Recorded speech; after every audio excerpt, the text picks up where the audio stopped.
Last year, Netflix gave us the first installment of a special two-part film from Staz Nair called Rebel Moon. Its first part was A Child of Fire, which I've which eventually got terrible reviews. And I've just seen the brand new continuation to that in part two, The Scargiver. But unfortunately, its reviews are even worse than this. Does it really deserve the hate? Is it really that bad? I think not. I'm going to give this film some good old fashioned Big D justice as I defend this film right now in this spoiler free review. Big D's Entertainment Rankings and Reviews.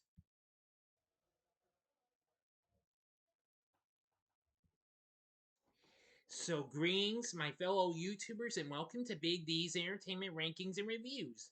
My name is Doyle, better known to as the Big D. Excuse me, I got it all mixed up. My bad. And this time around, I bring to you a spoiler-free review of the just now released epic space opera flick of a sequel, Rebel Moon Part 2: The Scargiver from Netflix, directed by Staz Nair, who also did the story and co-wrote the screenplay with Kurt Johnstad and Shay Hatten. Snyder also co-produced the film with his wife Deborah, plus Eric Newman and Wesley Collar. It's of course a direct sequel to the first part, A Child of Fire, released last December. Now, the film takes place on the moon of Veld, where Korra and the crew of warriors ventures to help the farmers to defend and fight for their home against the Mother World. The film features, of course, just about everyone from the first film reprising their roles, including Sofia Boutella, Djimon Hounsou, Ed Skrein, Michiel Huisman, Doona Bae, Ray Fisher, Staz Nair, Fra Fee, Elise Duffy, Charlotte Maggi. If I'm mispronouncing any of these names, I apologize. Stuart Martin, Cary, Elwes, and the voice of Sir Anthony Hopkins. Now, before I get started on this spoiler-free review, if you have not seen my spoiler-free review of the first part, A Child of Fire, I advise you to click on that card and go see that before you go into this one, okay? Give you a few seconds. Okay, that ought to do it. Now, it's recently had a limited run in theaters a week ago, but now, of course, it's here. Well, this time, Korra and the surviving warriors are returning home where they announce to the villagers they will have to fight the Mother World. Well, from what that's all the story I can find, and that's all I can give to you. So you're gonna have to see this movie and what have you if you've got what it takes. Anyway, now this was initially announced as the second and final film of a two-part saga. But however, new films were announced to be in development this month and what have you. So maybe we'll be getting more, despite this film has gotten generally negative reviews, much like its predecessor. But anyway, now I am going to say this film was a little bit more of a step up from the first film. Now, the first film was fine and what have you, but it just had some issues though. Now, first of all, I'll go to my negatives since there's not much. Much like the first film, the film kind of starts off a little slow and what have you. Well, even after its beginning and what have you, first few minutes. But however, it manages to pick up later on and gets into an epic final battle.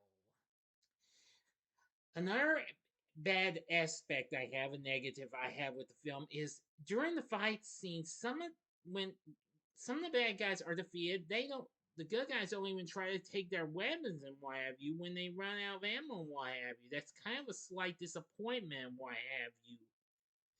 But that's only the two nitpicks I've got with this. I think everything else with this film was very good and what have you. So, to heck with what those haters are saying. I think the I think the final act of the film, with battle sequences and what have you, this was really something. This made it feel like seeing epic battle sequences from the Star Wars franchise all over again, or something like that. Now, Tom Holkenberg once again was brought on board to do the score. And I must say, he did an exceptionally good job and what have you. And it's some of the music we hear is actually pretty good. Last month, it was announced that a track list named Songs of the Rebellion would be released based on the characters from the universe, the Rebel Moon universe, that is, which was released earlier this month. Now, also, I feel like this film, I figured this would get much better response, but I've been taken for, well, I can't say that and what have you. I underestimated this. This film's set at a measly 18%, which that's on Rotten Tomatoes, which is 4% lower than its predecessor. What's up with that? Come on, you critics. You can do better than that. I know we're all entitled to our own opinions, but I kind of almost had a little confidence that you would have enough sense in your skulls to do that. But I'm still giving this film some good old fashioned Big D justice, as I've said. I didn't find much of anything wrong, except that it's well, a little bit of the beginning was kind of slow, and well, the good guys didn't take some of the bad guys' weapons to continue fighting on without even without with any ammo in in their own weapons. According to Rotten Tomatoes, they say less a course correction than a compounding of everything that tangled up its predecessor. The Scargiver is an uninvolving space opera full of flat notes. Full of flat notes, my foot. Don't mind what these bozos say and what have you. Again, as I've said already, we are all entitled to our own opinions. Thank you very much. But the hell with what the Rotten Tomatoes said. I'm very disappointed here with you people out there.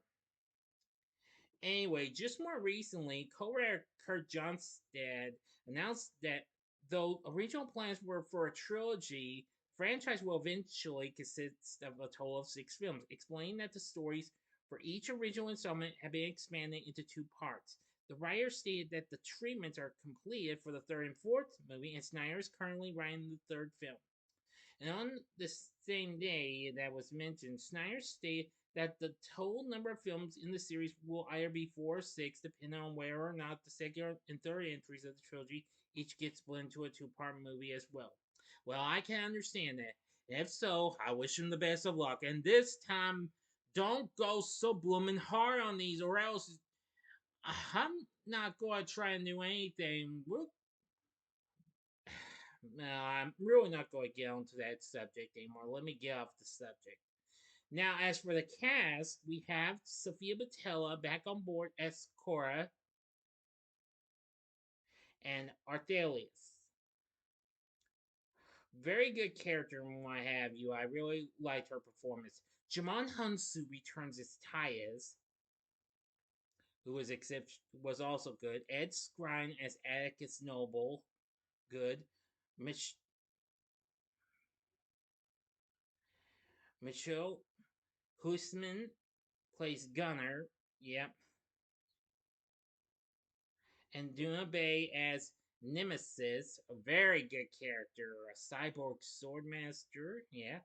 Ray Fisher, whom of course we recently saw him as Cyborg in Justice League, returns as Darien Bloodaxe.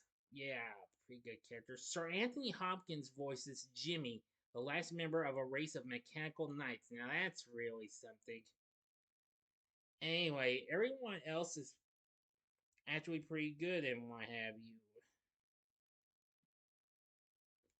Yeah, we have Staz Nair as Tarak, Fra Fee as Regent Belisarius, and Cleopatra Coleman as Devra Bloodaxe, and Cary Elwes as the King. Anyway, from what I've seen of Rebel Moon Part 2, I'd say to heck with what the critics say. I liked it. This was an improvement, a big step up from the first film, and I really thought it was awesome and what have you. So, again, to heck with what they say. That's their opinions. I have my own opinions, and I've defended this film by saying that while I had a couple of issues with Just a slow down in the beginning, and of course, the good guys not taking the bad guys' weapons once they run out of ammo from their own weapons. This film is still good and what have you. So anyway, I thought the cast was good. The story was pretty good as well. So was the score. So that's all I'm gonna say. Check the film out if you've seen the first part. For my score, I'm gonna give Rebel Moon Part 2 the Scargiver 4.5 stars. On a scale of 1 to 10, I give it a 9. So what did you think of Rebel Moon Part 2 The Scargiver? Let me know in the comments section below. If you like this video, click the like button, subscribe, and be a part of the Big D Nation. And join me next time when I bring to you a review of the original classic itself, The Pink Panther. So, if you like this, check out my reviews for some of these other sci-fi films. In the upper left-hand corner is my re-review for the third overall Star Wars film to be released, and well, my friend Malcolm said it was like that. This here movie was kind of like it, and that would be Return of the Jedi. Or if you would like, go to the upper right hand corner and see my spoiler free review of a recent title that came out last month in Dune Part 2, which has already become one of the biggest films of the year so far. Or if you would like maybe something else, I say you can go to the bottom right hand corner and see a me reviews vid that featured a recent Netflix film in Damsel, which of course I've got with another film, but I'm just going to give you one of them in a me reviews vid I did, and you'll hear my reviews on the other film. But I kind of forget the titles, but please bear with me. I just want to get this video done. Okay, and the bottom right hand corner is the button you can click to subscribe. If you like rankings and reviews on movies, TV, music, video games, etc., then I'm your guy. Thanks for watching. Until next time, I'm the Big D saying, see ya.